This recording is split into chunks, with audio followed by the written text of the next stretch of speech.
Hi friends, എല്ലാവർക്കും ഉഷസ് paradise four അനിമൽസിലേക്ക് ഒരിക്കൽ കൂടി സ്വാഗതം. എനിക്ക് പ്രധാനമായും ഇമ്പോർട്ടൻ്റായിട്ട് സംസാരിക്കാനുള്ളത് തെരുവുനായ വിഷയം തന്നെയാണ്. എനിക്ക് മറ്റൊരു വിഷയം അത്രത്തോളം പ്രാധാന്യമില്ല, കാരണം അത്രത്തോളം കുഞ്ഞുങ്ങൾ തെരുവിൽ ഇപ്പോൾ സ്ട്രഗിൾ ചെയ്യുന്നുണ്ട്. അപ്പോൾ തെരുവുനായ വിഷയത്തിൽ മൃഗസ്നേഹികളും മൃഗവിരോധികളും തമ്മിലടിച്ചതുകൊണ്ടോ ഹോരഹോരം പ്രസംഗിച്ചതുകൊണ്ടോ കമൻറ്റിട്ടതുകൊണ്ടോ ഒന്നും അതിനൊരു പരിഹാരമാവില്ല. നമുക്ക് ഒരു കാര്യം അറിയാം, നമുക്ക് കൊന്നൊടുക്കുക എന്ന് പറയുന്നത് ഒരുപക്ഷെ നിങ്ങൾക്ക് എളുപ്പമായിരിക്കാം. പക്ഷേ കൊന്നൊടുക്കുക എന്നുള്ള പോളിസി എല്ലാ കാര്യത്തിലും നമുക്കത്ര പ്രായോഗികമല്ല. കൊന്നൊടുക്കി കഴിയുമ്പോൾ നമ്മൾ പിന്നെ അതിൻ്റെ പരിണിത ഫലങ്ങളും അനുഭവിക്കേണ്ടി വരും. അപ്പോൾ തെരുവുനായ വിഷയത്തിൽ തീരുമാനം എടുക്കുന്നത് തെരുവുനായയുമായി എന്തെങ്കിലും ബന്ധമുള്ളവരും അവരുടെ നന്മയ്ക്ക് വേണ്ടിയോ അവരുടെ സുരക്ഷയ്ക്ക് വേണ്ടിയോ ചിന്തിക്കുന്നവരായിരിക്കണം. തെരുവുനായയെക്കുറിച്ചോ പട്ടിയെക്കുറിച്ചോ ഒരു വിവരവും ഇല്ലാത്തവർ MLA ആയാലും MP ആയാലും ജനപ്രതിനിധികളായാലും പഞ്ചായത്ത് ഹെൽത്ത് മെമ്പേഴ്സ് ആയാലും അവരെടുക്കുന്ന തീരുമാനത്തിന് അതിൻ്റേതായ പാളിച്ചകളും ഉണ്ട്. അതുകൊണ്ട് തന്നെയാണ് നമ്മുടെ നാട്ടിലെ തെരുവുനായ വിഷയത്തിൽ ഇതുവരെയും ഒരു ശരിയായ പ്രാക്ടിക്കലായ ഒരു പരിഹാരം കണ്ടുപിടിക്കാൻ നമുക്ക് പറ്റാത്തത്. ഇതുമായി ഒരു ബന്ധമില്ലാത്തവർ എടുക്കുന്ന വിധികളും തീരുമാനങ്ങളും ചർച്ചകളും ആയതുകൊണ്ടാണ്. അപ്പോൾ ഇതിനെക്കുറിച്ചുള്ള തീരുമാനങ്ങൾ എടുക്കുമ്പോൾ തീർച്ചയായിട്ടും തെരുവ് പട്ടികളെ സംരക്ഷിക്കുന്നവരും മൃഗസ്നേഹികളും അനിമൽ കെയർ ടേക്കർമാരും അനിമൽ ആക്ടിവിസ്റ്റുകളും തെരുവ് നായയുമായി ബന്ധപ്പെട്ട അതുങ്ങൾക്ക് വേണ്ടി എന്തെങ്കിലും ക്ഷേമപ്രവർത്തനങ്ങൾ ചെയ്യുന്നവരെ കൂടെ ഉൾപ്പെടുത്തിക്കൊണ്ടായിരിക്കണം അവർക്ക് വേണ്ടിയിട്ടുള്ള എല്ലാ തീരുമാനങ്ങളും എടുക്കേണ്ടത്. എങ്കിൽ മാത്രമേ അത് സക്സസ് ആയിട്ട് വരികയുള്ളൂ. പിന്നെ കൊന്നൊടുക്കിയാൽ നമുക്ക് ഒരിക്കലും പ്രശ്നം തീരുകയില്ല. നമ്മൾ കിടന്ന് തമ്മിലടിച്ചിട്ടും പ്രശ്നം തീരുകയില്ല. അപ്പോൾ പ്രായോഗികമായ ചില കാര്യങ്ങൾ വന്നാൽ മാത്രമേ ഈ വിഷയത്തിന് ഒരു പരിഹാരമാവുകയുള്ളൂ. അപ്പോൾ ഒന്നാമതായിട്ട് നമ്മൾ വളർത്തി വീട്ടിൽ ഇന്നലെ ഒരു വീഡിയോ കണ്ടായിരുന്നു. ബസ് സ്റ്റാൻഡിൽ ഒരു പട്ടിയെ ഉപേക്ഷിച്ചിട്ട് ആരോ പോയ ആ നായയുടെ ഒരു ദയനീയാവസ്ഥ നമ്മൾ കണ്ടിരുന്നു. അപ്പോൾ ഏറ്റവും പ്രധാനമായിട്ട് നമ്മൾ തടയേണ്ടത് വീട്ടിൽ വളർത്തിയിട്ട് രോഗത്താലോ വാർദ്ധക്യത്താലോ തെരുവിൽ കൊണ്ട് ഉപേക്ഷിക്കുന്നതായ നായകളെ ആരും ഉപേക്ഷിക്കാത്ത വിധത്തിൽ എന്ത് ചെയ്യണം എന്നുള്ളതിന് നമ്മൾ ആദ്യം ഒരു തീരുമാനം എടുക്കണം. മൈക്രോ ചിപ്പ് വയ്ക്കുന്ന ഇതൊക്കെ പണ്ടേ ഉള്ളത് തന്നെ വിദേശ രാജ്യങ്ങളിലെല്ലാം ഉണ്ട്. പക്ഷേ നമ്മുടെ നാട്ടിൽ അതത്ര പ്രായോഗികമല്ല. ഒരു മൈക്രോ ചിപ്പ് വയ്ക്കുന്നതിനേക്കാളും പ്രായോഗികമായ പ്രാക്ടിക്കലായ ഒരുപാട് കാര്യങ്ങൾ നമുക്ക് വേറെ ചെയ്യാനുണ്ട്. പുതിയൊരു നായയെ കിട്ടുമ്പോഴാണ് ഇവർ പഴയ വാർദ്ധക്യമായ നായയെ കൊണ്ട് ഉപേക്ഷിക്കുന്നത്. അപ്പോൾ ഒന്നാമതായിട്ട് നമ്മൾ തടയേണ്ടത് കുറച്ച് കാലത്തേക്കെങ്കിലും ഒരു 2 ഇയർ അല്ലെങ്കിൽ ഒരു 3 ഇയർ അങ്ങനെ അല്ലെങ്കിൽ ഒരു വർഷം നമ്മൾ ഒരു ബ്രീഡിങ് പൂർണ്ണമായി നിർത്തിവെക്കണം. കാരണം ബ്രീഡേഴ്സ് അവർക്ക് പൈസ കിട്ടാൻ വേണ്ടി പട്ടികൾ 6 മാസത്തിലൊരിക്കൽ പ്രസവിക്കും. അപ്പോൾ വർഷത്തിൽ 2 പ്രസവത്തിൽ കൂടെ ആകുമ്പം 14 മാക്സിമം 14, 15, 16 കുട്ടികൾ വരെ ഉണ്ടാവും. അപ്പോൾ ഈ ബ്രീഡേഴ്സിന് ഇത്രയും പട്ടികളെ വിറ്റഴിക്കുക എന്നുള്ളത് അവരുടെ ഒരു വലിയ ഉത്തരവാദിത്വമാണ്. അപ്പോൾ ഈ പട്ടികളെ ആർക്കെങ്കിലും വില കുറച്ചൊക്കെ കൊടുക്കുമ്പോൾ വീട്ടിലുള്ള പഴയ പട്ടികളെ കൊണ്ട് കളയാനുള്ള ഒരു ടെൻഡൻസി ഇതിനെ വാങ്ങുന്നവർക്കും ഉണ്ടാകും. അപ്പോൾ അതുകൊണ്ട് ഈ തെരുവുനായ വിഷയത്തിൽ ഒരു പ്രായോഗികമായിട്ടുള്ള ഒരു നടപടി വരുന്നത് വരെ എങ്കിലും സർക്കാർ ഈ ബ്രീഡേഴ്സിനെ സ്ട്രിക്റ്റ്ലി നിരോധിക്കണം. അത് 1 വർഷത്തേക്ക് അല്ലെങ്കിൽ 2 വർഷത്തേക്കെങ്കിൽ പൂർണ്ണമായും ബ്രീഡിങ് നിർത്തിവെക്കണം. കാരണം ആ നായകൾക്കും അവർ പൈസയ്ക്ക് വേണ്ടി ഇവരിങ്ങനെ ബ്രീഡ് ചെയ്തുകൊണ്ടിരിക്കും. അവരും ആരോഗ്യം നശിക്കുമ്പോൾ അവരെയും കൊണ്ടുവന്ന് തെരുവിൽ ഉപേക്ഷിക്കാറാണ് മിക്ക ബ്രീഡർമാരും ചെയ്യുന്നത്. മനുഷ്യത്വമുള്ള ബ്രീഡേഴ്സ് വളരെ കുറവാണ് പിന്നെ തീറ്റിപ്പോറ്റുന്നത്. അപ്പോൾ അതുകൊണ്ട് തീർച്ചയായിട്ടും ഒരു കുറച്ച് നാളത്തേക്കെങ്കിലും ഈ ബ്രീഡേഴ്സിനെ പൂർണ്ണമായി നിരോധിക്കുക. അപ്പോൾ പട്ടികളുടെ എണ്ണം ഗണ്യമായി കുറയുകയും ഈ വീട്ടിൽ വളർത്തുന്ന പട്ടികളെ തെരുവിൽ ഉപേക്ഷിക്കാതിരിക്കുകയും ചെയ്യും. തെരുവിൽ ഇനി ഉപേക്ഷിക്കാതിരിക്കണമെങ്കിൽ മൈക്രോ ചിപ്പൊന്നും ഒരു പ്രായോഗികമല്ല, സാധാരണക്കാർക്കൊന്നും അത് അഫോർഡബിൾ അല്ല. അപ്പോൾ അതുകൊണ്ട് ചെയ്യേണ്ടതെന്ന് വെച്ചാൽ CCTV ക്യാമറ നമ്മുടെ നാട് മുഴുവനുണ്ട്. ഈ ഒരു നായ പുതിയതായി ഒരു സ്ഥലത്ത് വന്നാൽ അത് ആദ്യം കാണുന്നവർ അല്ലെങ്കിൽ അതിനെ ഉപേക്ഷിച്ചതാണ് എന്ന് മനസ്സിലാക്കുന്ന ആദ്യത്തെയോ രണ്ടാമത്തെയോ വ്യക്തി പൂർണ്ണമായും ഇതിനെ അവർക്ക് അല്ലെങ്കിൽ ഉപേക്ഷിക്കുന്ന കണ്ടുകൊണ്ട് നിൽക്കുന്നവർ സർക്കാരിനെ വിളിച്ചറിയിക്കാൻ അല്ലെങ്കിൽ തദ്ദേശ സ്ഥാപനങ്ങളെ ഇതുമായിട്ട് ഉത്തരവാദിത്തപ്പെട്ടവരെ വിളിച്ചറിയിക്കാൻ ഒരു പൊതുവായ നമ്മുടെ 108 ഉള്ളതുപോലത്തെ ഒരു എമർജൻസി നമ്പർ സർക്കാരിന് എപ്പോഴും അവൈലബിളായ ഒരു നമ്പർ ഉണ്ടായിരിക്കണം.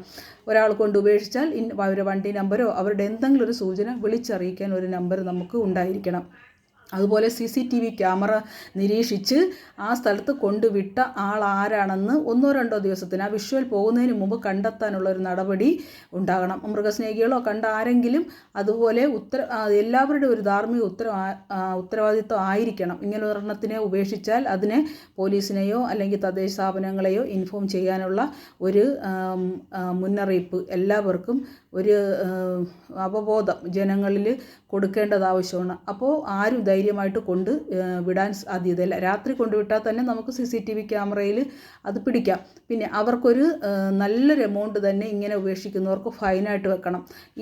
ഈ തുകയും നമുക്ക് തെരുവ് പട്ടികളുടെ ക്ഷേമത്തിന് വേണ്ടിയിട്ട് നമുക്ക് ഉപയോഗിക്കാനായിട്ട് പറ്റും. അപ്പോൾ ആരും തന്നെ അങ്ങനെ ചെയ്യാതിരിക്കും. ഇനി നമുക്കറിയാം മൃഗങ്ങളുടെ ഔഷധങ്ങളാവട്ടെ ഫുഡാകട്ടെ എല്ലാം നല്ല കോസ്റ്റ്ലിയാണ് മനുഷ്യൻ്റേതിനെ അപേക്ഷിച്ചത്. അപ്പോൾ ഒന്നാമതായിട്ട് ഇതിൻ്റെ വിലയൊക്കെ കുറച്ചൊക്കെ ഒന്ന് കുറയ്ക്കണം. ഇതൊക്കെ സാധാരണക്കാർക്ക് പാടാണ് അത് വാങ്ങി അവർ പട്ടിയൊക്കെ കൊടുക്കാനായിട്ട്. അപ്പോൾ അതുകൊണ്ട് ആരും അതിന് മെനക്കെടില്ല. അപ്പോൾ അതിൻ്റെ വിലയൊക്കെ ഒന്ന് കുറയ്ക്കണം. പിന്നെ സർക്കാർ ആശുപത്രികളിൽ അവർക്ക് ആവശ്യമായിട്ടുള്ള എല്ലാം മരുന്നുകൾ കിട്ടേണ്ട ഒരു സംവിധാനം സർക്കാർ ചെയ്യണം. ഇവരെ ഫണ്ട് ഉപയോഗിച്ച് ചെയ്താൽ മതി. ഇതിനുവേണ്ടി പ്രത്യേക പൈസ ഒന്നും മാറ്റിവെക്കേണ്ടി വരുന്നില്ല.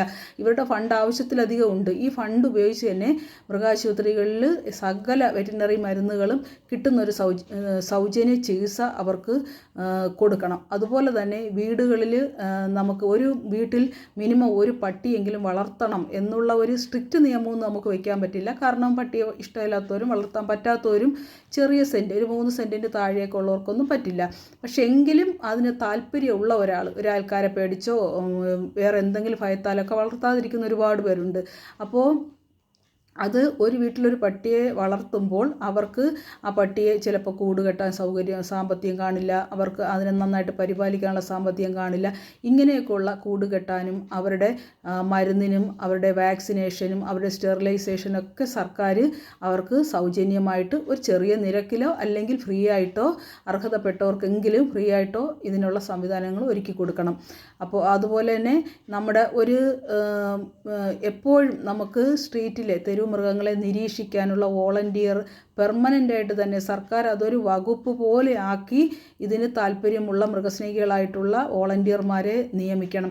അപ്പോൾ റോഡിലൊരു ആക്സിഡൻറ്റ് പറ്റുന്ന നായയാവട്ടെ ഒരു പുഴുവെടുത്ത് നടക്കുന്ന നായയാവട്ടെ അവശനായിട്ടോ വാർദ്ധക്യ സഹജമായ പ്രശ്നത്താലോ അല്ലെങ്കിൽ ഒരു അക്രമാസക്തനായ ഒരു നായയോ എന്തെങ്കിലും കണ്ടാൽ സ്പോട്ടിൽ നമുക്ക് നമ്മുടെ ഈ എമർജൻസി നമ്പറിൽ വിളിച്ചറിയിക്കുമ്പോൾ അതിനെ ഒന്ന് ക്യാച്ച് ചെയ്യാനും കൊണ്ടുപോകാനും ഒക്കെ ഉള്ള സ്റ്റാഫുകൾ നമുക്ക് എപ്പോഴും അവൈലബിൾ ആയിരിക്കണം.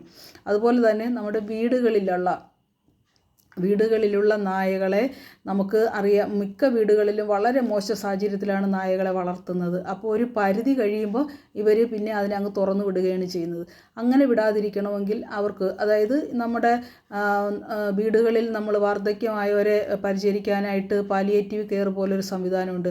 അതുപോലെ തന്നെ നായകൾക്കും വീടുകളിൽ വന്ന് ചികിത്സ കൊടുക്കാനുള്ള അല്ലെങ്കിൽ ഒരു സർക്കാർ മേൽനോട്ടത്തോടുകൂടെ ഓരോ വീടുകളിലും ഉള്ള പട്ടികൾ അവിടെ ഉണ്ടെന്നും അവർ ഉപേക്ഷിച്ചിട്ടില്ല എന്നും ഉള്ളതിന് നമുക്ക് റെക്കോർഡ് ആവും. ഒരു മാസത്തിൽ ഒരു പ്രാവശ്യമെങ്കിലും ഈ പട്ടികളുടെ വീടുകളിൽ ഒരു പഞ്ചായത്തിൻ്റെ കീഴിലുള്ള ഒരു വോളണ്ടിയേഴ്സ് സന്ദർശനം നടത്തുകയും ആ പട്ടിയുടെ വിവരങ്ങൾ വാക്സിനേഷൻ ഡിവേമിങ് ഇങ്ങനെയുള്ള കാര്യങ്ങൾ കൃത്യമായി ചെയ്തിട്ടുണ്ടോ എന്നും അതിൻ്റെ പരിപാലനം ശരിയായ രീതിയിലാണോ ഇങ്ങനെയൊക്കെയുള്ള കാര്യങ്ങൾക്ക് സെൻസസ് പോലെ ചെയ്യാനുള്ള മൃഗസ്നേഹികളായ വോളണ്ടിയേഴ്സിനെ വെക്കുന്നത് ഒരു നല്ല മാർഗമായിരിക്കും. അതുപോലെ തന്നെ ഒരു പഞ്ചായത്തിൽ ഏറ്റവും കുറഞ്ഞത് ഒരു ഷെൽട്ടറെങ്കിലും സർക്കാരിൻ്റെ ഒരു ഷെൽട്ടറെങ്കിലും ഉണ്ടായിരിക്കണം. അപ്പോഴാണ് നമുക്ക് ഈ ആക്സിഡൻറ്റ് ഇതുപോലെ മുറിവേറ്റ പട്ടികൾ അങ്ങനെയുള്ള പ്രശ്നക്കാരായ പട്ടികൾ ഇവരെയൊക്കെ നമുക്ക് കൊണ്ടുവന്ന് അക്കോമഡേഷൻ ചെയ്യാനായിട്ട് ഉള്ള മിനിമം ഒരു ഷെൽട്ടർ മാക്സിമം നമുക്ക് എത്ര വേണോ ആവാം. അവിടെ തന്നെ സ്ഥിരം കെയർ ടേക്കർ, ഡോക്ടർ, ക്യാച്ചർ ഇങ്ങനെയുള്ള പെർമനൻറ്റ് ക്ലീനിങ് സ്റ്റാഫുകളും സർക്കാർ ശമ്പളം കൊടുത്തുള്ള പെർമനൻറ്റ് സ്റ്റാഫുകളും ഉണ്ടായിരിക്കണം. അപ്പോൾ ഈ എന്ത് വിഷയം വന്നാലും ഇതിനകത്ത് നമുക്ക് അവരെ കൈകാര്യം ചെയ്യാനും അവരെ സംരക്ഷിക്കാനായിട്ടും പറ്റും. പറ്റും. അല്ലാതെ നമുക്ക് ഒരു എന്തു പറയാം, ഒരു ഇത്രയും കാലം വളർത്താൻ പറഞ്ഞിട്ട് വയ്യ, കൊല്ലാൻ പറഞ്ഞപ്പോൾ ഞങ്ങൾ റെഡി എന്ന് പറഞ്ഞ് നിൽക്കുമ്പോൾ നമുക്ക് മനസ്സിലാക്കാം അതിനകത്തുള്ള കള്ളക്കളി. അവർക്ക് വേണ്ടി ചിലവാക്കാൻ പൈസ ഉപയോഗിക്കാൻ വയ്യ എന്നത് തന്നെയാണ്. കൊല്ലുമ്പോൾ പിന്നെ അവിടെ ചിലവൊന്നുമില്ലല്ലോ, തീർന്നല്ലോ അതോടുകൂടെ. അതല്ല അതിൻ്റെ ശരിയായ രീതി. എല്ലാവർക്കും ഈശ്വര സൃഷ്ടിച്ച എല്ലാവർക്കും ഭൂമി ജീവിക്കാനായിട്ട് അവകാശമുണ്ട്. അത് നമ്മളായിട്ട് കെടുത്തുന്നത് ശരിയായ ഒരു കാര്യമല്ല.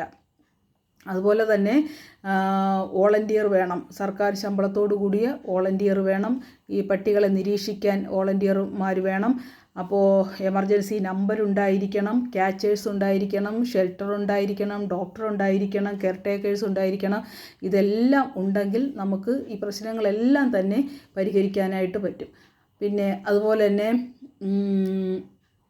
എല്ലാവർക്കും ഒരു ചെറിയ സഹായമെങ്കിലും, ഒരു കൂട് വയ്ക്കാൻ, ഒരു പട്ടിയെ വളർത്താൻ ആഗ്രഹമുള്ളവർക്ക് ഒരു കൂട് വെക്കാനുള്ള അത് ചെറിയ എമൗണ്ടോ ഫുൾ എമൗണ്ടോ ഏത് രീതിയിലും, അതിപ്പോൾ മൃഗസ്നേഹികളായ ചിലപ്പോൾ സംഘടനകൾ, വ്യക്തികളൊക്കെ ചിലപ്പോൾ സർക്കാരിന് ഇതിന് സഹായം തന്നുവെന്നുമിരിക്കും. അതിൻ്റെ സർക്കാരിന് തന്നെ തെരുവ് മൃഗങ്ങൾക്കുള്ള ആവശ്യത്തിലധികം ഫണ്ട് ഇവിടെ ഉണ്ട്. അതെടുത്ത് തന്നെ അവർക്ക് വേണ്ടി ചിലവഴിക്കാവുന്നതേ ഉള്ളൂ.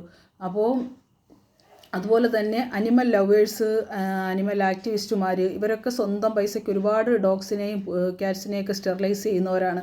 അപ്പോൾ അത് കാരണം അവരെല്ലാം വളരെ സാമ്പത്തിക ഞെരുക്കത്തിലുമാണ്. അപ്പോൾ ചെയ്യേണ്ടത് അവർക്ക് അവരുടെ അവർ ഫീഡ് ചെയ്യുന്ന പട്ടികൾ, അവരുടെ അറിവിലുള്ള പട്ടികൾക്ക് പൂർണ്ണമായി സൗജന്യമായി സർക്കാർ സ്റ്റെറിലൈസേഷൻ, മുമ്പ് നമുക്ക് ഈ കുടുംബശ്രീയുടെ നേതൃത്വത്തിൽ ഒരു പട്ടിക്ക് 250 രൂപ വെച്ച് കൊടുക്കുമായിരുന്നു. അതുപോലെ തന്നെ ഇവർക്കും അവർ കൊണ്ടുവന്ന് സ്റ്റെറിലൈസ് ചെയ്യുന്ന പട്ടികൾക്ക് അവർക്ക് അവരെടുക്കുന്ന ആ ടൈം, അവർ കൊടുക്കുന്ന ആ ഒരു റിസ്ക്, അവർക്കൊരു സർക്കാർ ആ കുടുംബശ്രീക്കാർക്ക് കൊടുത്തതുപോലെ ഒരു എമൗണ്ട് ഇവർക്കും കൊടുക്കണം. എങ്കിൽ ഇവർ മൃഗങ്ങളുടെ ക്ഷേമത്തിന് വേണ്ടി മാക്സിമം അവരെ കൊണ്ട് പറ്റുന്ന കാര്യങ്ങൾ അവർ ചെയ്യും.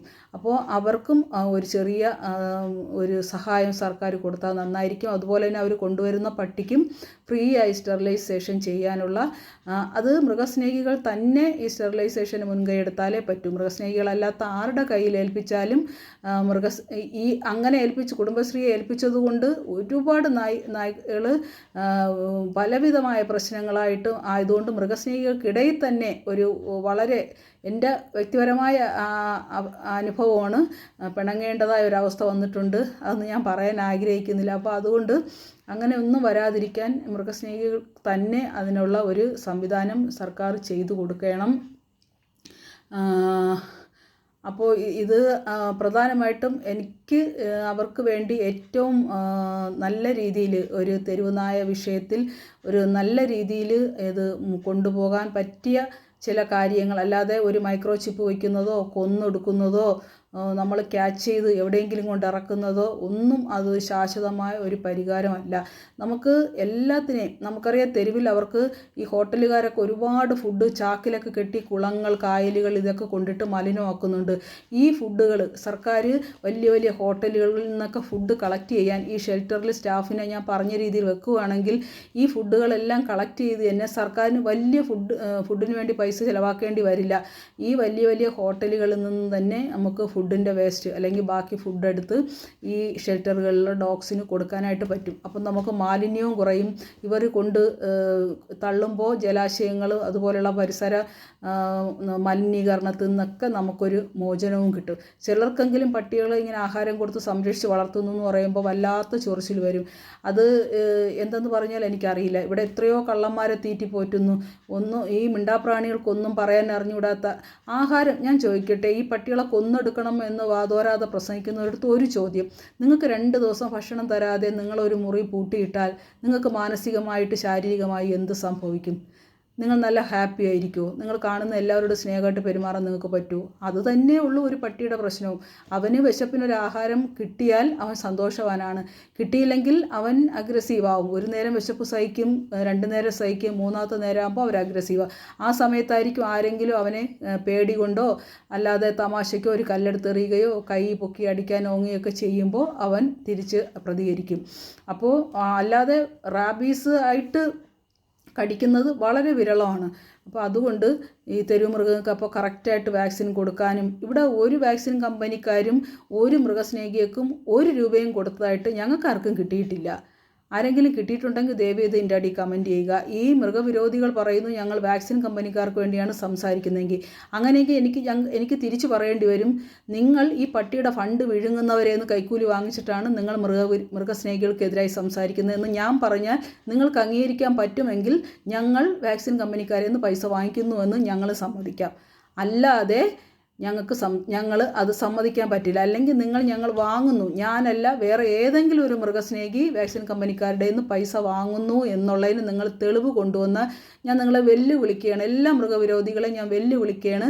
എന്തെങ്കിലും ഒരാളെങ്കിലും പൈസ വാങ്ങി എന്ന് ഏതെങ്കിലും വാക്സിൻ കമ്പനിക്കാർ പൈസ കൊടുക്കാൻ റെഡിയായി നിൽക്കുന്നുവെങ്കിൽ നിങ്ങൾ എൻ്റെ നമ്പറിൽ കോൺടാക്റ്റ് ചെയ്യുക, ഞാൻ എൻ്റെ നമ്പർ തരാം.